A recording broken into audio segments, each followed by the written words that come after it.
Hello friends, welcome to the chapter 8 electromagnetic waves part 1.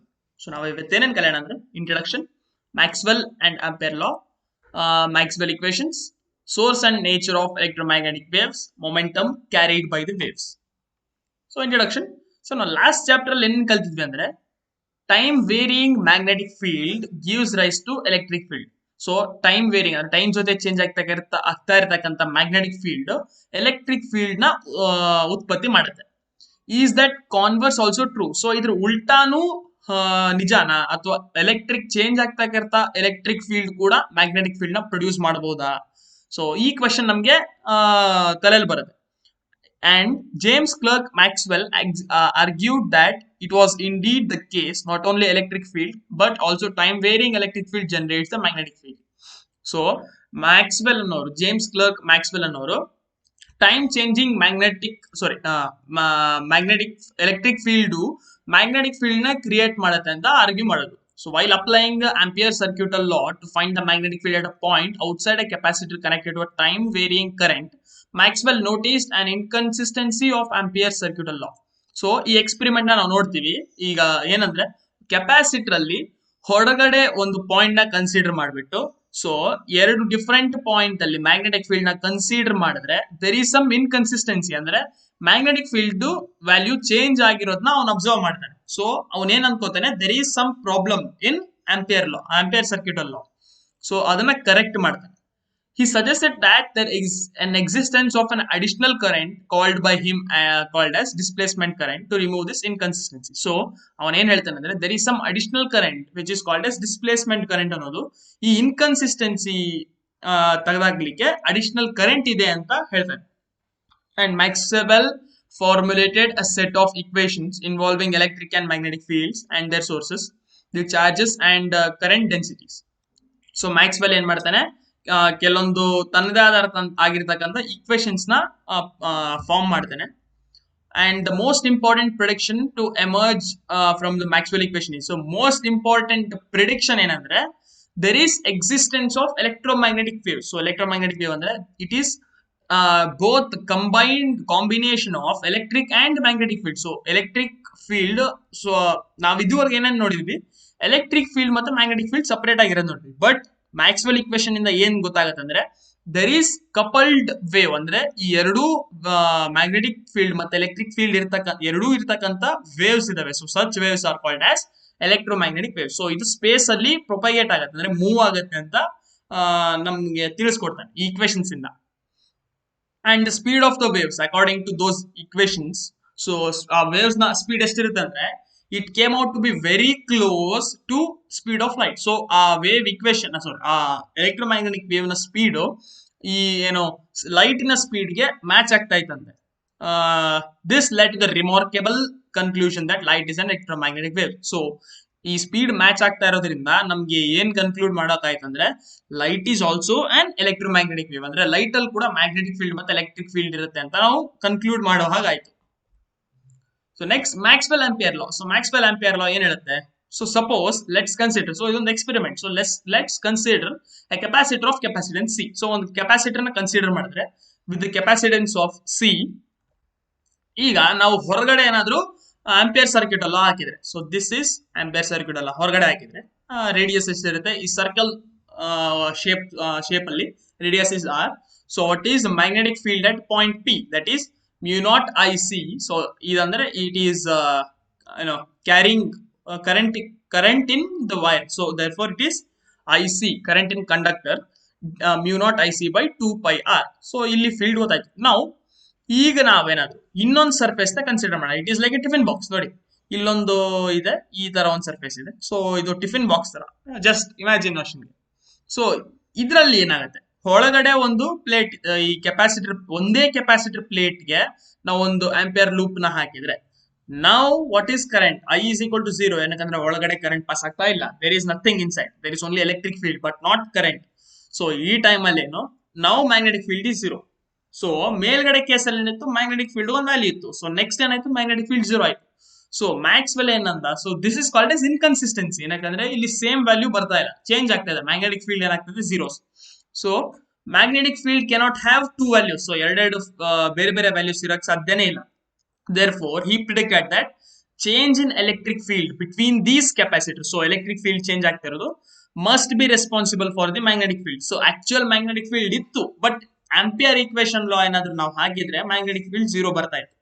ಈಗ ಏನ್ ಹೇಳ್ದ ಮ್ಯಾಕ್ಸ್ವೆಲ್ ಏನ್ ಕನ್ಕ್ಲೂಡ್ ಮಾಡ ಅಂದ್ರೆ, due to this change in electric field there must be it must be the responsible for magnetic field here. So each electric change in electric field, so electric field change ಆಗೋದ್ರಿಂದ magnetic field ಇಲ್ಲಿ ಉತ್ಪತ್ತಿ ಆಗ್ತದೆ ಅಂತ ಅವನು conclude ಮಾಡಿದ.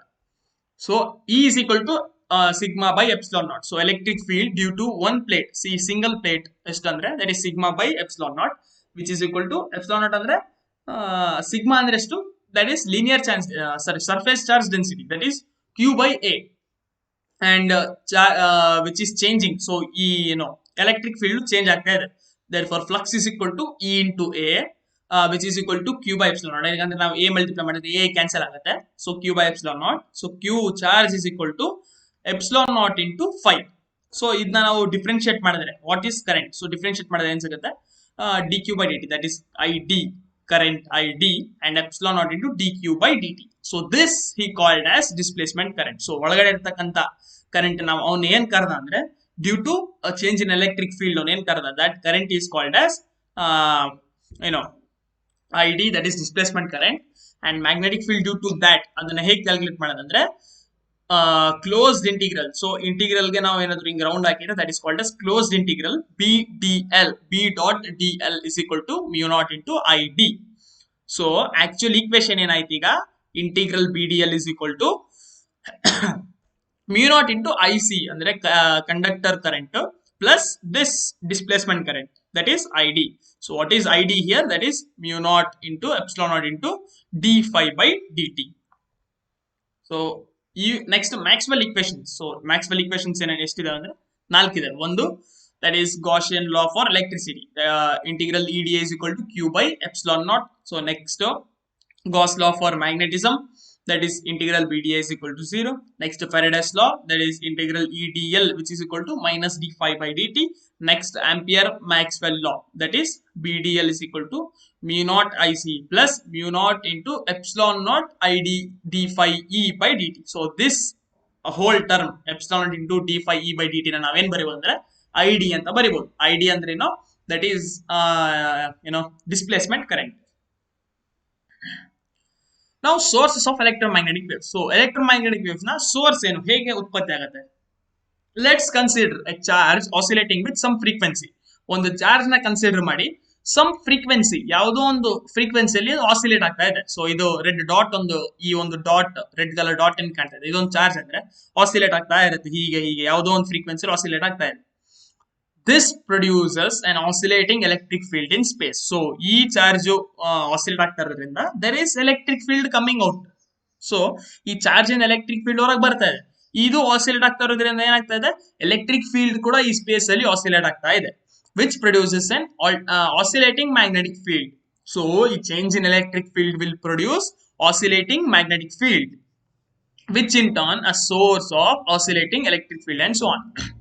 So ಈ oscillating field charge oscillating electric field ನ create ಮಾಡ್ತು. ಸೊ ಈ ಆಸಿಲೇಟಿಂಗ್ ಎಲೆಕ್ಟ್ರಿಕ್ ಫೀಲ್ಡ್ ಏನ್ ಮಾಡ್ತು, ಆಸಿಲೇಟಿಂಗ್ ಮ್ಯಾಗ್ನೆಟಿಕ್ ಫೀಲ್ಡ್ ನ ಕ್ರಿಯೇಟ್ ಮಾಡ್ತು. And the oscillating electric and magnetic fields thus regenerate each other, so to speak, as a wave propagates through space. So ಈ ಎರಡೂ field ತನ್ನನ್ನ ತಾನು ರೀಜನರೇಟ್ ಮಾಡ್ತಾ ಇದೆ. ಸೊ ಹೇಗಂದ್ರೆ ಇಟ್ ಈಸ್ ಲೈಕ್ ವೇವ್, ಒಂದು ವೇವ್ ಸ್ಪೇಸ್ ಅಲ್ಲಿ ಮೂವ್ ಆಗ್ತಾ ಇದೆ ಅನ್ನೋ ತರ ಈ ಫೀಲ್ಡ್ಸ್ ಜನರೇಟ್ ಆಗ್ತಾ ಇದೆ. And the frequency of the electromagnetic wave naturally is equal to frequency of the oscillation of the charge, and the energy with the propagating wave comes out at the expense of the energy of the source, that is accelerated charge. So ಈ electromagnetic wave ನ frequency ಎಷ್ಟಿರುತ್ತೆ ಅಂದ್ರೆ that is equal to frequency of the charge. So charge ನ frequency ಎಷ್ಟಿರುತ್ತೋ ಅಷ್ಟೇ electromagnetic wave ನ frequency ಕೂಡ ಇರುತ್ತೆ. ಸೊ ಎನರ್ಜಿ ಎಲ್ಲಿಂದ ಬರ್ತದೆ ಅಂದ್ರೆ ಈ ಚಾರ್ಜ್ ಗೆ ಆಕ್ಸಲರೇಷನ್ ಇದೆ. ಸೊ ಈ ವೇವ್ ಅಲ್ಲಿ ಎಷ್ಟು ಎನರ್ಜಿ ಇರುತ್ತೆ ಅಂದ್ರೆ that is from the charge. So charge ಇಂದ ಎಷ್ಟು ಎನರ್ಜಿ ಹೊರಗಡೆ ಬರ್ತಾ ಇದೆಯೋ ಆ ಎನರ್ಜಿ ಈ ಒಂದು ವೇವ್ ಅಲ್ಲಿ ವೇವ್ ಅಷ್ಟು ಎನರ್ಜಿನ ತಗೊಂಡು ಪ್ರೊಪಗೇಟ್ ಆಗ್ತಾ ಇದೆ ಅಂತ. Next, nature of electromagnetic wave. So electromagnetic wave nature ಏನು? In the figure, we show a typical example of the plane electromagnetic wave propagating along z direction. So ಒಂದು electromagnetic wave ನ ಇಲ್ಲಿ consider ಮಾಡಿ. So this is electric field, oscillating electric field along x axis direction ನೋಡಿ, ಮೇಲ್ಗಡೆ ಕೆಳಗೆ ಮೇಲೆ ಕೆಳಗೆ. This is oscillating magnetic field along y axis. So ಈ ಮ್ಯಾಗ್ನೆಟಿಕ್ ಫೀಲ್ಡ್ ಡೈರೆಕ್ಷನ್ ನೋಡಿ y axis ಅಲ್ಲಿ ಕ್ರೆಸ್ಟ್ ಮತ್ತೆ ಟ್ರಫ್ ಇದೆ. ಸೊ ಎರಡರದ್ದು ಮಿಕ್ಸ್ ಮಾಡಿ ಕಂಬೈನ್ಡ್ ಡೈರೆಕ್ಷನ್ ಯಾವ ಕಡೆ ಅಂದ್ರೆ that is at Z direction. ಈಗ ನೋಡಿ ಎರಡು ಹೀಗೆ ಮೂವ್ ಆಗ್ತದೆ ಝೆಡ್ ಡೈರೆಕ್ಷನ್ ಕಡೆ, ಇದು ಝೆಡ್ ಡೈರೆಕ್ಷನ್ ಕೂಡ ಕಡೆನೆ ಮೂವ್ ಆಗ್ತಿದೆ, ಯಾಕಂದ್ರೆ ಲಾಸ್ಟ್ ಪಾಯಿಂಟ್ ಅಲ್ಲಿ ಇದೆ, that is at Z direction. And electric field and magnetic field are obviously they are perpendicular to each other. So ನಾವು electric field ಮತ್ತು magnetic field equations ಬರೋದಾದ್ರೆ electric field at x axis Ex is equal to E naught sin kz minus omega t, ಮತ್ತೆ magnetic field ಗೆ Eby is equal to B naught sin kz minus omega t. Here k is related to wavelength lambda of the wave by an usual equation. So k ಅಂದ್ರೆ ಏನು 2 pi by lambda. And omega is the angular frequency and k is the magnitude of the wave vector or propagation vector. K and its direction is described and direction of k describes the direction of the propagation of wave. So k na direction ಮತ್ತು k na magnitude ಏನಂದ್ರೆ that is wave vector. K is a vector and its direction gives us the direction of this propagation. So k vector direction ಯಾವ ಕಡೆ ಇರುತ್ತೋ ಅದೇ direction ಅಲ್ಲಿ ಈ electromagnetic wave move ಆಗುತ್ತೆ. Speed of the propagation of the wave, so ಎಷ್ಟು speed ಅಲ್ಲಿ move ಆಗ್ತದೆ ಅಂದ್ರೆ that is omega by K. By using above equations for Ex and By, the Maxwell equation we will find that. So omega is equal to c into k. ಏನಕ್ಕಂದ್ರೆ velocity ನಮ್ಗೆ ಗೊತ್ತು, that is omega by k. So velocity ಇಲ್ಲಿ ಏನಾಯ್ತು, ಇದ್ರ velocity electromagnetic wave ಅಂದ್ರೆ it travels in speed of light. So light speed ಎಷ್ಟು, that is c. Omega is equal to c into k. Now c is equal to 1 by under root mu naught into epsilon naught. So c ಇಲ್ಲಿ ಏನ್ value ಅಂದ್ರೆ 1 by under root mu naught into epsilon naught, and 2 pi f is equal to c into 2 pi by lambda, that is k. Therefore c is equal to nu into lambda. It also seen from the Maxwell equation that the magnitude of electric and magnetic field.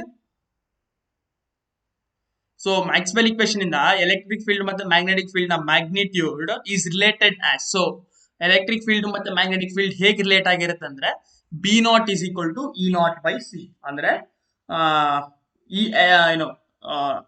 E naught value ಎಷ್ಟಿರುತ್ತೆ, maximum electric field ಎಷ್ಟಿರುತ್ತೆ ಅಂದ್ರೆ that is C times of maximum magnetic field. So next momentum. Electromagnetic waves carry energy and momentum like other waves. So ಬೇರೆ waves ಹೇಗೆ energy ಮತ್ತೆ momentum ನ carry ಮಾಡುತ್ತೋ ಹಾಗೆ electromagnetic waves ಕೂಡ momentum ಮತ್ತೆ ಎನರ್ಜಿನ ತಗೊಂಡು ಹೋಗುತ್ತೆ. We have seen in chapter 2 that the region of free space with electric field E, so there is an energy density. So electric field ಇದ್ದಾಗ energy density ಇತ್ತು, that is epsilon naught e square by 2, half epsilon naught e square. Similarly in chapter 6 magnetic field energy density ಎಷ್ಟಂದ್ರೆ 1 by 2 into b square by mu naught. As electromagnetic wave consists both electric and magnetic field, there is non-zero density associated with it. So electromagnetic wave ಅಲ್ಲಿ electric field ಮತ್ತು magnetic field ಇರೋದ್ರಿಂದ therefore there is some energy density. ಇದಕ್ಕೆ energy density ಇದ್ದೇ ಇರುತ್ತೆ. Now let's consider a plane which is perpendicular to direction of propagation. So ಈ direction ಹೇಗಿರುತ್ತೆ ಅಂದ್ರೆ ಹೀಗಿರುತ್ತೆ ಅಂತ ಕನ್ಸಿಡರ್ ಮಾಡೋಣ. ನಾವು ಇಲ್ಲಿ ಒಂದು ಪ್ಲೇನ್ ನ ಇಟ್ರೆ ಸಚ್ ದಟ್ ಇಟ್ ಈಸ್ ಈ ಒಂದು ವೇವ್ ಈ ಪ್ಲೇನ್ ಗೆ ಡಿಕ್ಕಿ ಹೊಡೆಯೋ ತರ. There were if there are electric charges, they will be set and sustained in motion by electric and magnetic field of the wave.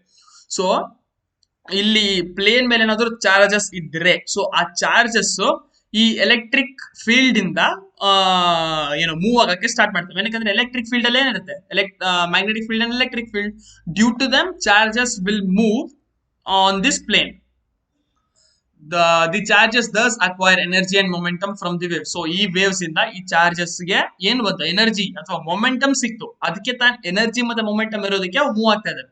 So this just illustrates the fact that electromagnetic wave carries momentum. So ಈ ಏನೋ charges move ಆಗ್ತಾ ಇರೋದಕ್ಕೆ ಕಾರಣ ಏನು, there is some energy or velocity which is given from the waves to this charge. So ಈ ಚಾರ್ಜ್ಗೆ ಹೊರಗಡೆ ಇರತಕ್ಕಂತ ಎಲೆಕ್ಟ್ರೋಮ್ಯಾಗ್ನೆಟಿಕ್ ವೇವ್ಸ್ ಎನರ್ಜಿ ಅಥವಾ ವೆಲಾಸಿಟಿ ಕೊಡ್ತು, ಮೊಮೆಂಟಮ್ ನ ಕೊಡ್ತು. ಸೊ ಇದರಿಂದ ನಾವೇನ್ ಹೇಳ್ಬೋದು ಅಂದ್ರೆ ಈ electromagnetic waves carries energy and momentum. Since it carries momentum, an electromagnetic wave also exerts pressure which is called as radiation pressure. So ಈ electromagnetic wave ಅಲ್ಲಿ ಮೊಮೆಂಟಮ್ ಇರೋದ್ರಿಂದ, since it carries momentum, so momentum ತಗೊಂಡು ಹೋಗೋದ್ರಿಂದ it exerts pressure. ಏನಕ್ಕಂದ್ರೆ ಯಾವುದೇ ಒಂದು ಬಾಡಿಗೆ momentum ಇತ್ತು, momentum mv ಇದ್ರೆ ಅದೇನಾದ್ರೂ ಹೋಗಿ ಯಾವ್ದಕ್ಕಾದ್ರೆ ಇನ್ನೊಂದು ಸಬ್ಸ್ಟೆನ್ಸ್ ಗೆ ಡಿಕ್ಕಿ ಹೊಡೆದ್ರೆ so it exerts pressure. So ಇನ್ನೊಂದು ಬಾಡಿಗೆ ಸಮ್ ಪ್ರೆಷರ್ ನ ಅಪ್ಲೈ ಮಾಡುತ್ತೆ. ವೇವ್ ಅಲ್ಲಿ ಕೂಡ ಮೊಮೆಂಟಮ್ ಇರೋದ್ರಿಂದ it also exerts pressure and total energy transfer to a surface in time t is u. So ಈ ವೇವ್ ಯಾವುದೇ ಒಂದು ಸಬ್ಸ್ಟೆನ್ಸ್ ಗೆ ಬಡ್ದಾಗ ಸೊ ಎನರ್ಜಿ ಟ್ರಾನ್ಸ್ಫರ್ ಎಷ್ಟಾಗತ್ತೆ, that is u. It can be shown that magnitude of the total momentum delivered to the surface for complete absorption is u by c. So ಎಷ್ಟು magnitude ಅಲ್ಲಿ ಈ momentum pass ಆಗತ್ತೆ, so deliver ಆಗತ್ತೆ surface ಗೆ, wave ಡಿಕ್ಕಿ ಹೊಡೆದಿರ್ತಕ್ಕಂಥ surface ಗೆ, ಅಂದ್ರೆ ಆ ಸರ್ಫೇಸ್ ಆಗಿರಬೇಕು ಕಂಪ್ಲೀಟ್ ಅಬ್ಸರ್ವ್ ಮಾಡಬೇಕು, ರಿಫ್ಲೆಕ್ಟ್ ಆಗಬಾರ್ದು. That is u divided by c. When sun shines on your hand, you feel energy is being absorbed from the electromagnetic waves and your hands get warm. Electromagnetic wave also transfers momentum to your hand, but c is very large. The amount of momentum transferred is extremely small, so you don't feel pressure. So ಇದು ಈ ಎಲ್ಲಾ ಥಿಯರಿನ ಅರ್ಥ ಮಾಡ್ಕೊಳ್ಳಿಕ್ಕೆ ಒಂದು simple example ಏನಂದ್ರೆ, ನಾವು ಸೂರ್ಯನ ಬೆಳಕಿಗೆ ಕೈ ಇಟ್ರೆ ಕೈ ಬಿಸಿ ಆಗ್ತಾ ಹೋಗುತ್ತೆ. ಏನಕ್ಕೆ ಬಿಸಿ ಆಗುತ್ತೆ? Because there is some energy in that electromagnetic wave which is getting transfer to your hand. So ಕೈಗೆ ಸ್ವಲ್ಪ ಎನರ್ಜಿ ಟ್ರಾನ್ಸ್ಫರ್ ಆಗ್ತಾ ಇದೆ, ಸನ್ಲೈಟ್ ಇಂದ ನಿಮ್ ಕೈಗೆ ಎನರ್ಜಿ ಟ್ರಾನ್ಸ್ಫರ್ ಆಗ್ತಾ ಇದೆ. ಸೊ ಎನರ್ಜಿ ಟ್ರಾನ್ಸ್ಫರ್ ಆಗ್ತಾ ಇರೋದ್ರಿಂದ ಕೈ ಬಿಸಿ ಆಗ್ತಾ ಇದೆ. ಬಟ್ ಅದೇ ತರ ಮೊಮೆಂಟಮ್ ಕೂಡ ಟ್ರಾನ್ಸ್ಫರ್ ಆಗುತ್ತೆ, ಜಸ್ಟ್ ಬಿಕಾಸ್ ಸಿ ಜಾಸ್ತಿ ಇರೋದ್ರಿಂದ. ನೋಡಿ ಈ ಸಿ ವ್ಯಾಲ್ಯೂ ಜಾಸ್ತಿ ಇದೆ, ಕರೆಂಟ್ ಲೈಟ್ ವ್ಯಾಲ್ಯೂ ಎಷ್ಟು 3 × 10⁸ ಮೀಟರ್ ಪರ್ ಸೆಕೆಂಡ್, ಅಷ್ಟು value, high value.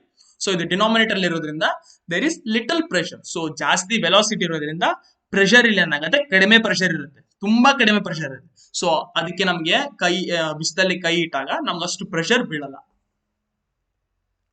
The great technological importance of electromagnetic waves stems from their capability to carry energy from one place to another. So ಈ electromagnetic wave ನ great technological importance. So electromagnetic wave ಇಂದ ಟೆಕ್ನಾಲಜಿಗೆ ಏನ್ ಅಷ್ಟೊಂದು ಕೊಡುಗೆ ಬಂತಂದ್ರೆ, it can travel from one place to another. So ಒಂದು ಜಾಗದಿಂದ ಇನ್ನೊಂದು ಜಾಗಕ್ಕೆ ಟ್ರಾವೆಲ್ ಆಗ್ಬೋದು, ಮೂವ್ ಆಗ್ಬೋದು. ಅದಕ್ಕೆ ನಾ ಎಲ್ಲೆಲ್ಲಿ ಯೂಸ್ ಮಾಡ್ತೀವಿ ಅಂದ್ರೆ ರೇಡಿಯೋ, ಟಿವಿ ಸಿಗ್ನಲ್ ಅಲ್ಲಿ ಯೂಸ್ ಮಾಡ್ತೀವಿ. ಹಾಗೆ ನಮ್ಗೆ ಅರ್ತ್ಗೆ ಲೈಫ್ ಸಸ್ಟೈನಬಲ್ ಅರ್ತ್ ನ ಮಾಡಕಂದ್ರೆ ಈ ಅರ್ತ್ ಅಲ್ಲಿ ಜೀವಿಗಳು ಜೀವಿಸ್ಬೇಕಂದ್ರೆ ಲೈಟ್ ತುಂಬಾ ಮುಖ್ಯ. So light is also an electromagnetic wave. So ಎಲ್ಲಿಂದ, ಸನ್ ಇಂದ ಅರ್ತ್ ಗೆ ಅದು ಟ್ರಾವೆಲ್ ಮಾಡೋಕೆ ಸಾಧ್ಯ ಆಯ್ತು. ಸೊ ಒಂದು note, P pressure which is equal to U by C if the light is completely absorb. So ಎಷ್ಟು ಪ್ರೆಷರ್ ಬಿತ್ತಂದ್ರೆ ಆಬ್ಜೆಕ್ಟ್ ಮೇಲೆ, that is U by C. ಯಾವಾಗ ಅಂದ್ರೆ ಲೈಟ್ ಕಂಪ್ಲೀಟ್ ಆಗಿ ಅಬ್ಸರ್ವ್ ಆದ್ರೆ ಆ ಬಾಡಿಯಿಂದ, ಅಕಸ್ಮಾತ್ ಪೂರ್ತಿ ಲೈಟ್ ರಿಫ್ಲೆಕ್ಟ್ ಆಯ್ತಂದ್ರೆ, ಪೂರ್ತಿ ಲೈಟ್ ಎಷ್ಟು ಲೈಟ್ ಬಂದಿರುತ್ತೋ ಅಷ್ಟೇ ಎಲೆಕ್ಟ್ರೋಮ್ಯಾಗ್ನೆಟಿಕ್ ವೇವ್ ಹೊರಗಡೆ ಹೋಯ್ತಂದ್ರೆ ದಟ್ ಈಸ್ ಪ್ರೆಷರ್ ಎಷ್ಟು ಇಲ್ಲಿ 2 × u by c. So friends, ಇವತ್ತಿನ ಸೆಷನ್ ಇಲ್ಲೇ ಮುಗಿಸ್ತಾ ಇದ್ದೀನಿ. ನೆಕ್ಸ್ಟ್ ಸೆಷನ್ ಅಲ್ಲಿ ಕಂಟಿನ್ಯೂ ಮಾಡೋಣ. Thank you.